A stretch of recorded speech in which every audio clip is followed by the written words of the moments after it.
Hello दोस्तों, welcome to my self study. दोस्तों, आज की इस वीडियो में हम डिस्कस करेंगे अक्टूबर माह से रिलेटेड अभी तक के प्रमुख करंट अफेयर्स क्वेश्चन आंसर्स। हमेशा की तरह दोस्तों, वीडियो को स्टार्ट करने से पहले आइए पीछे के करंट अफेयर्स का एक क्विक रिवीजन कर लेते हैं। तो दोस्तों, अभी कुछ समय पहले ही असम के काजीरंगा पार्क में जो है कि एडोब ऑफ यूनिकॉर्न नामक स्मारक का उद्घाटन किया गया, जो कि राख से बना हुआ था। वहीं दोस्तों, ग्लोबल इनोवेशन इंडेक्स में भारत को 40वां स्थान प्राप्त हुआ है, जबकि भारत ने आर्मेनिया को पिनाका मिसाइल सिस्टम को जो है कि पहली बार पिनाका मिसाइल सिस्टम को दोस्तों भारत पहली बार आर्मेनिया को निर्यात करेगा। वहीं दोस्तों, याक नामक जो चक्रवात था उसके कारण क्यूबा में आपातकाल की घोषणा कर दी गई, जबकि भारतीय वायुसेना में शामिल होने वाला देश का पहला स्वदेशी लड़ाकू हेलीकॉप्टर बन गया है प्रचंड। वहीं दोस्तों, इजराइल देश में 5 लाख वर्ष पुराने हाथी के दांत की खोज की गई है, जबकि देश के दूसरे चीफ ऑफ डिफेंस स्टाफ यानी कि सीडीएस के रूप में अनिल चौहान जी की नियुक्ति कर दी गई है। साथ ही दोस्तों, आर के वेंकट रमनी देश के नए महान्यायवादी बन गए हैं, जबकि इटली की पहली महिला प्रधानमंत्री के रूप में जॉर्जिया मेलोनी जी को चुन लिया गया है। वहीं दोस्तों, नॉर्ड स्ट्रीम नामक जो गैस पाइपलाइन है वह रूस और जर्मनी के बीच में स्थित है और यह बाल्टिक सागर में स्थित है। वहीं दोस्तों, आपको बता चलूं कि 52वें दादा साहब फाल्के पुरस्कार के रूप में इस वर्ष यानी कि वर्ष 2020 के लिए जो है फिल्म अभिनेत्री आशा पारिक जी को सम्मानित किया गया है।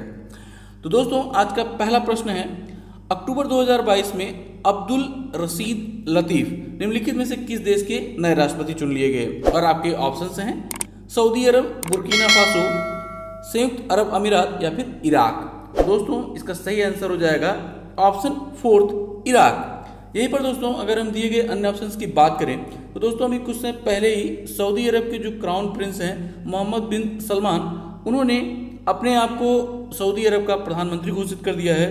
वहीं दोस्तों, जो ऑप्शन सेकेंड है बुर्किना फासो को दोस्तों ध्यान रखिएगा कि अभी कुछ दिनों पहले ही वहाँ के एक सैन्य शासक हैं कैप्टन इब्राहिम त्रोरे, उन्होंने अपने आप को बुर्किना फासो का नया राष्ट्रपति घोषित कर दिया है।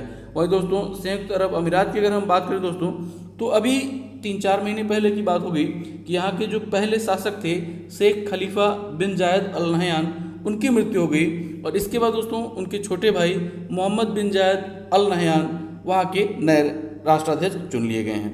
अब दोस्तों, बात यहाँ पर इराक की हो रही है। तो जैसा कि आप इस मैप में देख पा रहे हैं कि इराक जो है कि इराक की एक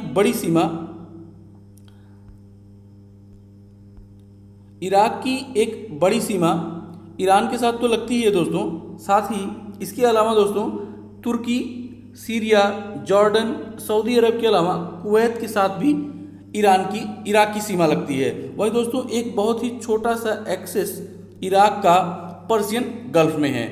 इराक की राजधानी दोस्तों बगदाद है और बगदाद के अलावा इरबिल, मोसुल, करबला, बसरा और नजफ आदि इराक के प्रमुख अन्य शहर हैं।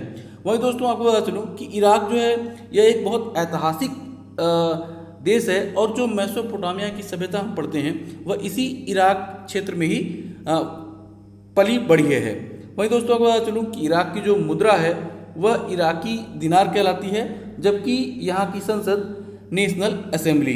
वहीं दोस्तों, जैसा कि मैंने आपको बताया कि यहाँ के अभी राष्ट्रपति कुछ समय पहले ही अब्दुल रशीद लतीफ जी चुन लिए गए हैं और इससे पहले दोस्तों यह 9वें क्रम के हैं। यह आप याद रखिएगा कि अब्दुल रशीद लतीफ जो हैं वह 9वें क्रम के राष्ट्रपति हैं इराक के और उन्होंने बरहम सालेह जी का स्थान लिया है।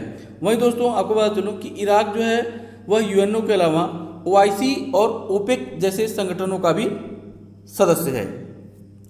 अगला प्रश्न है, अक्टूबर 2022 में निम्नलिखित में से किस अफ्रीकी देश में भारतीय कंपनी द्वारा निर्मित कफ सिरप होता है, कफ सिरप को पीने से 66 बच्चों की मृत्यु हो गई? और आपके ऑप्शंस हैं अंगोला, नाइजीरिया, गैम्बिया या फिर नामीबिया। तो दोस्तों, इसका सही आंसर हो जाएगा ऑप्शन 3 गैम्बिया। इस संदर्भ में दोस्तों आपको बता चलूँ कि यह जो सिरप था उसको पीने के कारण 66 बच्चों की मृत्यु हो गई, यह घोषणा की गई है WHO के द्वारा। और इसके बाद WHO ने उस कंपनी को जो है कि बैन कर दिया है कि जो है कि कंपनी की सिरप अब गैम्बिया में नहीं पिया जाएगा। अब दोस्तों बात यहाँ पर गैम्बिया की हो रही है। तो दोस्तों जैसा कि आप इस मैप में देख पा रहे हैं, गैम्बिया जो है वह एक जो है कि पश्चिम अफ्रीकी देश है, जैसा कि आप इस मैप में देख पा रहे हैं, और यह बहुत ही छोटा सा देश है। और अगर हम इसको थोड़ा सा और भी जूम करके दोस्तों देखें तो ये रहा दोस्तों गैम्बिया, जो कि पूरी तरह से ये सेनेगल देश के लगभग अंदर ही स्थित है। ध्यान रखिएगा दोस्तों, गैम्बिया जो पूरा देश है वह, इसका नाम जो है वह, इस देश में एक गैम्बिया नामक नदी बहती है, जैसा कि आप इस देख पा रहे हैं। और इसी गैम्बिया नामक जो नदी है उसी के चारों तरफ यह देश बसा हुआ है।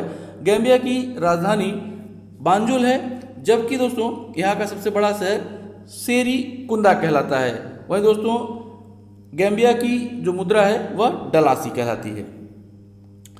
अगला प्रश्न है, अक्टूबर 2022 में विदेश मंत्री एस जयशंकर द्वारा निम्नलिखित में से किस देश में नए भारतीय उच्चायुक्त चांसरी का उद्घाटन किया गया? और आपके ऑप्शंस हैं कनाडा, इजराइल, न्यूजीलैंड या फिर इंडोनेशिया। तो दोस्तों इसका सही आंसर हो जाएगा ऑप्शन थर्ड, न्यूजीलैंड। अब दोस्तों बात यहाँ पर न्यूजीलैंड की हो रही है। तो जैसा कि आप इस मैप में देख पा रहे हैं कि न्यूजीलैंड जो है वह दक्षिणी गोलार्ध में स्थित एक देश है, और यह ऑस्ट्रेलिया महाद्वीप से दक्षिण पूर्व में स्थित एक देश है, और यह प्रशांत महासागर में स्थित है। वहीं पर दोस्तों जैसा कि आप इस मैप में देख पा रहे हैं कि जो न्यूजीलैंड है वह मुख्य रूप से दो आइलैंड्स यहाँ पर हैं। यहाँ पर दो मुख्य आइलैंड्स हैं, एक नॉर्थ में और एक साउथ में, एक उत्तर में एक दक्षिण में। और इन दोनों के बीच में दोस्तों जो यह स्ट्रेट है यह कुक्स स्ट्रेट कहलाती है। और दोस्तों यह जो स्ट्रेट है वह साउथ पैसिफिक ओशन और तस्मान सागर को आपस में जोड़ती है। वहीं पर दोस्तों आपको बता चलूँ कि न्यूजीलैंड की राजधानी वेलिंगटन, जबकि यहाँ का सबसे बड़ा शहर ऑकलैंड है। वहीं दोस्तों आपको बता चलूँ कि न्यूजीलैंड दुनिया में महिलाओं को मतदान का अधिकार प्रदान करने वाला दुनिया का पहला देश भी है। अगला प्रश्न है, अक्टूबर 2022 में प्रधानमंत्री मोदी जी के द्वारा हिमाचल प्रदेश के किस शहर में बल्क ड्रग पार्क की आधारशिला रखी गई? और आपके ऑप्शंस हैं शिमला, कालका, ऊना या फिर बकलोह। तो दोस्तों इसका सही आंसर होगा ऑप्शन थर्ड, ऊना।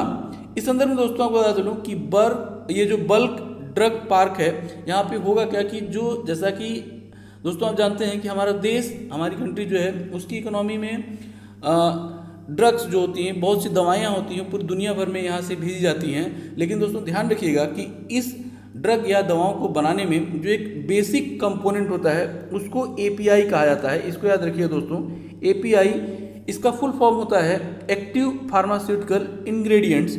और इसको जो है दोस्तों कि हमारे देश में नहीं बनाया जाता है, और ये ज़्यादातर दवाओं को बनाने के लिए इस इंग्रेडिएंट की आवश्यकता होती है।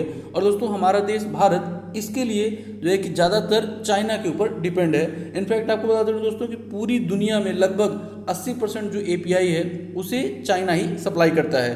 तो अब दोस्तों भारत इस API के उत्पादन में भी आत्मनिर्भर बने, इसके लिए दोस्तों प्रधानमंत्री मोदी जी के द्वारा हिमाचल प्रदेश के ऊना शहर में बल्क ड्रग पार्क बनाने की घोषणा की गई है। अब दोस्तों बात यहाँ पर हिमाचल प्रदेश की हो रही है। तो आपको बता चलूँ कि हिमाचल प्रदेश को 15 जनवरी 1971 ईस्वी में एक पूर्ण राज्य का दर्जा मिला था। और अगर इसकी सीमाओं की बात करें दोस्तों तो इसकी एक अच्छी खासी सीमा, एक बड़ी सीमा चीन के साथ तो लगती है, अंतर्राष्ट्रीय सीमा। उसके अलावा अगर हम अपने देश भारत में बात करें तो लद्दाख, जम्मू कश्मीर, पंजाब, हरियाणा के अलावा एक छोटी सी सीमा इसकी उत्तर प्रदेश राज्य के साथ भी लगती है। वहीं दोस्तों हिमाचल प्रदेश की राजधानी शिमला है, जबकि शीतकालीन राजधानी धर्मशाला। वर्तमान समय में हिमाचल प्रदेश के मुख्यमंत्री श्री जयराम ठाकुर जी हैं, जो कि भाजपा पार्टी से बिलोंग करते हैं। वहीं राज्यपाल श्री राजेंद्र विश्वनाथ आर्लेकर। वहीं दोस्तों हिमाचल प्रदेश की विधानसभा में कुल 68 सीटें हैं, जबकि अगर लोकसभा में 4, वहीं राज्यसभा में 3 सीटें हैं। ध्यान रखिएगा दोस्तों कि हिमाचल प्रदेश के जो धर्मशाला शहर है वहीं पर तिब्बती धर्मगुरु दलाई लामा ने शरण ले रखी है। अगला प्रश्न है, अक्टूबर 2022 में निम्नलिखित में से किस राज्य सरकार द्वारा स्लेंडर लोरिस नामक जीव के लिए देश का पहला जीव अभयारण्य बनाने की घोषणा की गई? और आपके ऑप्शंस हैं मध्य प्रदेश, गुजरात, असम या फिर तमिलनाडु। तो दोस्तों इसका सही आंसर हो जाएगा ऑप्शन फोर्थ, तमिलनाडु। इस संदर्भ में दोस्तों अब यह स्लेंडर लोरिस क्या होता है? तो दोस्तों जैसा कि आप इस इमेज में देख पा रहे हैं कि स्लेंडर लोरिस जो है कि यह एक जानवर है जो कि कुछ चिंपैंजी जैसा दिखता है। और दोस्तों आपको बता चलूँ कि यह ज़्यादातर पेड़ों पे रहता है और कीट पतंगों को खाता है। इसी कारण दोस्तों यह जो है यह किसानों को काफ़ी हेल्प करता है, क्योंकि जो कीट पतंगे फसल को नुकसान पहुंचा सकती हैं उनको यह खाता है और फसल को नुकसान होने से बचाता है। वहीं दोस्तों स्लेंडर लोरिस के अलावा दोस्तों तमिलनाडु ने ही अभी कुछ समय पहले ही डुयोंग के लिए भी डुयोंग जिसे समुद्री गाय कहा जाता है उसके लिए भी वन्यजीव अभयारण्य बनाया है। बात दोस्तों तमिलनाडु की हो रही है तो आपको बता चलूं कि तमिलनाडु की एक राज्य के रूप में स्थापना 24 फरवरी 1961 को हुई थी और पहले इसका नाम मद्रास प्रांत से अलग करके इसको जो है कि तमिलनाडु बनाया गया। वहीं दोस्तों अगर हम सीमाओं की बात करें तो तमिलनाडु की एक बड़ी कोस्टल लाइन दोस्तों बे ऑफ बंगाल यानी बंगाल की खाड़ी में तो है ही। उसके अलावा अगर स्थल सीमा की बात करें तो हमारे देश भारत में केरल, आंध्र प्रदेश, कर्नाटक के साथ भी इसकी सीमाएं लगती हैं। तमिलनाडु की राजधानी चेन्नई है।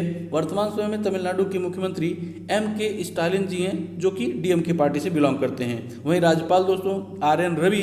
जबकि विधानसभा सीटों की बात करें दोस्तों तो तमिलनाडु में विधानसभा की कुल 234 सीटें, जबकि लोकसभा में 39, वहीं राज्यसभा में 18 सीटें हैं। ध्यान रखिएगा दोस्तों तमिलनाडु के प्रमुख GI टैग की अगर हम बात करें तो कदांगी साड़ी, पंच तीर्थम प्रसाद, डंडीकुला ताला आदि प्रसिद्ध हैं। अगला प्रश्न है अक्टूबर 2022 में कैदियों को अपने जीवन साथी के साथ दाम्पत्य मिलन की सुविधा उपलब्ध कराने वाला देश का पहला जेल कौन सा बन गया? और आपके ऑप्शंस हैं Ahmednagar central jail, Naini central jail, Ludhiana central jail या फिर अलीपुर सेंट्रल जेल। तो दोस्तों इसका सही आंसर हो जाएगा ऑप्शन 3 लुधियाना सेंट्रल जेल। इस संदर्भ में दोस्तों आपको बता दूं कि इस तरह की सुविधा उपलब्ध कराने वाला यह जो है कि देश का पहला जेल है। और दोस्तों इस तरह की सुविधा प्रदान अन्य देशों में तो अभी तक की जाती है, जैसे अमेरिका, फिलीपींस, सऊदी अरब और कई ऐसे देश हैं दोस्तों जहां पर यह सुविधा उपलब्ध कराई जाती है कि अगर कोई भी कैदी है उसकी पति या पत्नी के साथ उसको अपना टाइम स्पेंड करने के लिए यह सुविधा उपलब्ध कराया जाएगा। अब यहाँ पर दोस्तों अगर हम कुछ मूल चीज़ों की बात करें तो आपको पता चलो कि यह सुविधा किन को उपलब्ध कराई जाएगी। तो यह सुविधा उनको उपलब्ध कराई जाएगी जिनका कैरेक्टर, जिनका बिहेवियर जेल में बहुत अच्छा रहा है। साथ ही दोस्तों यह जो सुविधा है वह 3 महीने में केवल एक बार उपलब्ध कराई जाएगी और इसके लिए दोस्तों एक अलग कमरे में व्यवस्था की जाएगी और मात्र 2 घंटे के लिए कैदी जो है वह अपने जीवन साथी से मिल सकता है। अगला प्रश्न है अक्टूबर 2022 में जारी किए गए ग्लोबल हंगर इंडेक्स में भारत को कौन सा स्थान प्राप्त हुआ? और आपके ऑप्शंस हैं 10वां, 40वां, 85वां या फिर 107वां। तो दोस्तों इसका सही आंसर हो जाएगा ऑप्शन 4 107वां।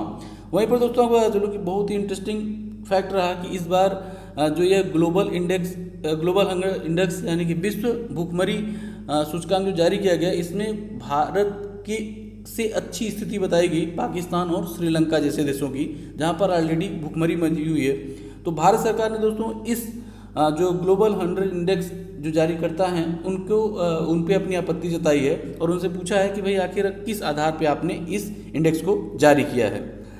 अब दोस्तों बात यहाँ पर इंडेक्स की हो रही है तो यहीं पर दोस्तों अगर हम इस वर्ष यानी कि 2022 में जारी किए गए प्रमुख सूचकांकों को भारत के स्थान की बात करें तो प्रेस स्वतंत्रता सूचकांक में भारत का स्थान 150वां रहा है, जबकि पर्यावरण प्रदर्शन सूचकांक में भारत का 180वां। वहीं दोस्तों विश्व प्रसन्नता रिपोर्ट में 136वां, जबकि डेमोक्रेसी में 93वां स्थान प्राप्त है। वहीं दोस्तों बौद्धिक संपदा इंडेक्स में भारत को 43वां, जबकि हेनली पासपोर्ट इंडेक्स में 87वां। इसे दोस्तों आप याद रखिएगा, ये बड़ा महत्वपूर्ण है। वहीं दोस्तों मानव विकास सूचकांक यानी कि ह्यूमन डेवलपमेंट इंडेक्स में भारत का स्थान 132वां है और अब ग्लोबल इनोवेशन इंडेक्स में 40वां और अब जारी कर दिया गया है ग्लोबल हंगर इंडेक्स जिसमें भारत का स्थान 107वां रहा है। अगला प्रश्न है अक्टूबर 2022 में राष्ट्रपति श्रीमती द्रौपदी मुर्मू जी के द्वारा निम्नलिखित में से किस संस्थान में परम कामरूप नामक सुपर कंप्यूटर का उद्घाटन किया गया? और आपके ऑप्शंस हैं IIT Delhi, IIT Kanpur, IIT Guwahati या फिर IIT मद्रास। तो दोस्तों इसका सही आंसर हो जाएगा ऑप्शन 3 IIT गुवाहाटी। इस संदर्भ में दोस्तों आपको बता चलूं कि जो परम कामरूप है इसे ऐसे भी आप याद रख सकते हैं कि गुवाहाटी जो है वह असम का एक शहर है और कामरूप जो है वह असम का पुराना नाम है। तो अब दोस्तों यह जो सुपर कंप्यूटर है, भारत का सुपर कंप्यूटर, इसका उद्घाटन श्रीमती हमारी राष्ट्रपति श्रीमती द्रौपदी मुर्मू जी के द्वारा IIT गुवाहाटी में किया गया है। अब दोस्तों बात यहाँ पर सुपर कंप्यूटर की हो रही है, तो आपको एक फैक्ट बता दूँ कि अभी कुछ समय पहले ही अमेरिका का जो फ्रंटियर नामक सुपर कंप्यूटर है वह जापान के फगाकू नामक सुपर कंप्यूटर को पीछे छोड़ते हुए अब दुनिया का सबसे शक्तिशाली सुपर कंप्यूटर बन गया है। अगला प्रश्न है, विश्व खाद्य दिवस कब मनाया जाता है? और आपके ऑप्शंस हैं 5 अक्टूबर, 8 अक्टूबर, 15 अक्टूबर या फिर 16 अक्टूबर। तो दोस्तों इसका सही आंसर हो जाएगा ऑप्शन 4 16 अक्टूबर। और 16 अक्टूबर को दोस्तों यह जो दिन है यह FAO, यह एक संगठन है दोस्तों, FAO food and agriculture organisation, इसके द्वारा यह जो फूड एंड एग्रीकल्चर ऑर्गेनाइजेशन है दोस्तों, यह UNO का एक पार्ट है और इसके द्वारा ही यह दिवस ऑब्जर्व किया जाता है। अब दोस्तों बात यहाँ पर महत्वपूर्ण दिवसों की हो रही है, तो अक्टूबर माह में मनाए जाने वाले अगर कुछ अन्य प्रमुख दिवसों की हम बात करें तो 1 अक्टूबर को दोस्तों विश्व शाकाहार दिवस मनाया गया, साथ ही अंतर्राष्ट्रीय वृद्धजन दिवस भी। वहीं दोस्तों 2 अक्टूबर को महात्मा गांधी जी के जन्म दिवस को अंतर्राष्ट्रीय अहिंसा दिवस के रूप में मनाया जाता है, जबकि 4 अक्टूबर को विश्व पशु दिवस। वहीं दोस्तों 5 अक्टूबर को विश्व शिक्षक दिवस। ध्यान रखिएगा दोस्तों 5 अक्टूबर को विश्व शिक्षक दिवस, लेकिन राष्ट्रीय शिक्षक दिवस जो है वह 5 सितंबर को मनाया जाता है। वहीं दोस्तों 8 अक्टूबर को राष्ट्रीय वायुसेना दिवस मनाया गया, जबकि 9 अक्टूबर को विश्व डाक दिवस। वहीं दोस्तों 9 अक्टूबर को ही भारतीय विदेश सेवा दिवस यानी कि इंडियन फॉरेन सर्विसेज डे भी मनाया गया। अब दोस्तों बात करते हैं आज के अपने अंतिम प्रश्न की, और प्रश्न है अक्टूबर 2022 में बांग्लादेश में आयोजित किए गए महिला Asia cup T20 cricket tournament का खिताब निम्नलिखित में से किस देश ने जीता? और आपके ऑप्शंस हैं भारत, पाकिस्तान, बांग्लादेश या फिर श्रीलंका। तो दोस्तों इसका सही आंसर हो जाएगा ऑप्शन फर्स्ट, हमारा प्यारा भारत देश। इस संदर्भ में दोस्तों आपको बता दूं कि फाइनल मैच में जो है कि भारत ने श्रीलंका को हराया, 8 विकेट से हराकर जो है कि इस मैच को जीता और इस टूर्नामेंट को भी जीत लिया। और भारत जो है कि यह 7th टाइम यानी कि 7वीं बार इस टूर्नामेंट को जीता है। और फाइनल मैच में दोस्तों रेणुका सिंह जी को, जो कि एक बॉलर हैं, उन्होंने 3 विकेट लिए थे और इसलिए रेणुका सिंह को फाइनल में जो है कि man of the match, player of the match के से जो है कि नवाजा गया। वहीं दोस्तों स्मृति मंदाना ने फाइनल मैच में एक शानदार अर्धशतक भी लगाया। तो दोस्तों अब बारी है आपके लिए आज के प्रश्न की, और प्रश्न है अक्टूबर 2022 में कैप्टन इब्राहिम ट्रोरे निम्नलिखित में से किस देश के राष्ट्रपति बनाए गए? और आपके ऑप्शंस हैं गैम्बिया, बुर्किना फासो, इथोपिया या फिर माली।